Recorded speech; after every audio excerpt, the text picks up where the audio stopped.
kababayan, at kasalukuyan dito tayo sa may Remedios,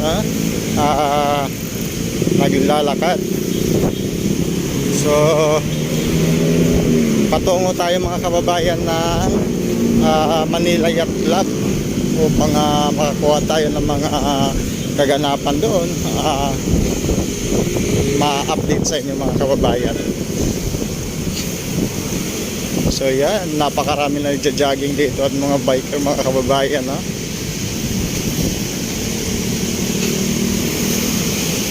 So tuloy-tuloy po tayo mga kababayan, at huwag kayong manawa sa ating video update. Grabe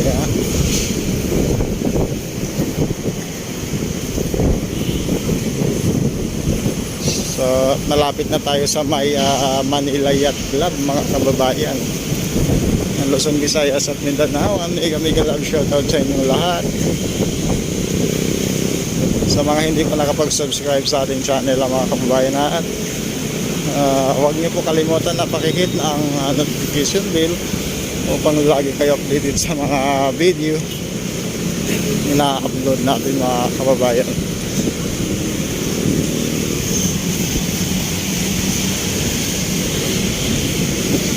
So ito po ang ating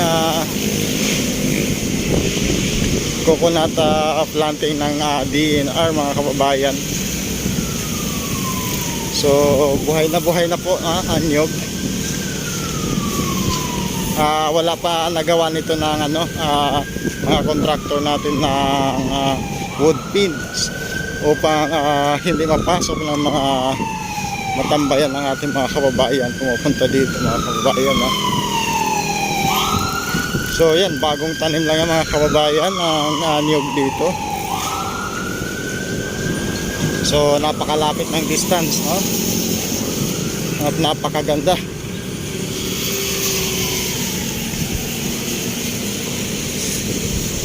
So maraming salamat sa ating DNR mga kababayan, at sila ay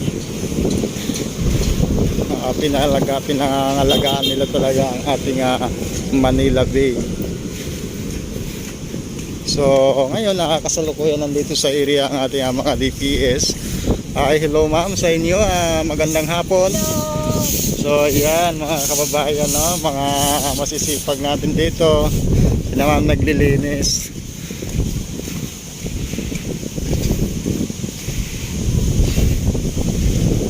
So malapit na po tayo dito sa may Manila Yacht Club. Iikot lang tayo doon sa kabila.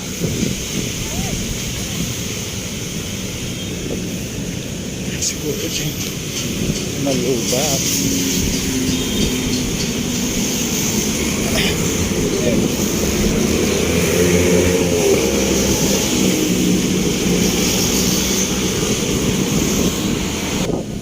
Ayan, madaming mga pasaway dito mga kababayan, So welcome back sa ating vlog mga kababayan, at nandito na tayo sa may Manila Yacht Club. Nako mga bata. So yung mga pasaway na naliligo dito sa Manila Yacht Club mga kababayan.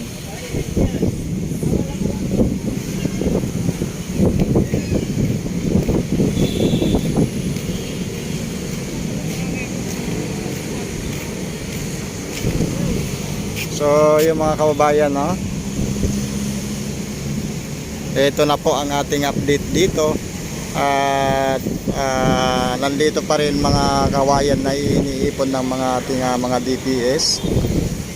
So pipick upin din po yan. Gawa ng marami pa din doon sa kabila, pabalik-balik ang truck ng DPS natin. So tuloy-tuloy po yan ang paglilinis mga kababayan, at huwag kayo mag-alala kung may napapansin kayo sa ating video, mga basura na iipon-ipon mga kababayan. Ang kagandahan niyan ay naiipon na po, hindi na nakakalat dyan sa may dalampasigan. So maraming salamat sa mga DPS, at Stero Ranger and then MMD natin. Sila ay nakatutok talaga dito sa ating Manila Bay.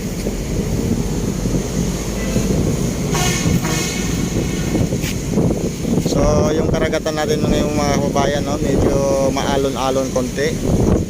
Baka mag-high tide na ito gawa ng hapon na, no.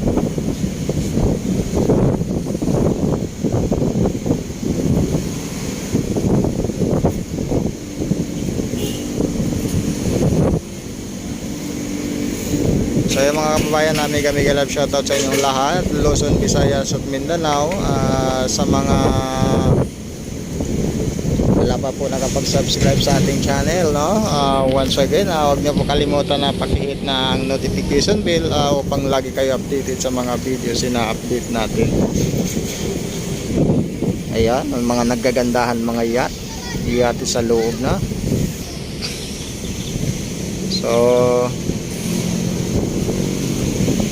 maraming mga kababayan, sobra talaga ang iniwan ni Bagyong Fabian sa atin na problema dito sa ating Manila Bay. Ang daming kawayan, no? Daming mga plastic, mayroon pa dyan sa may baba mga kababayan, no?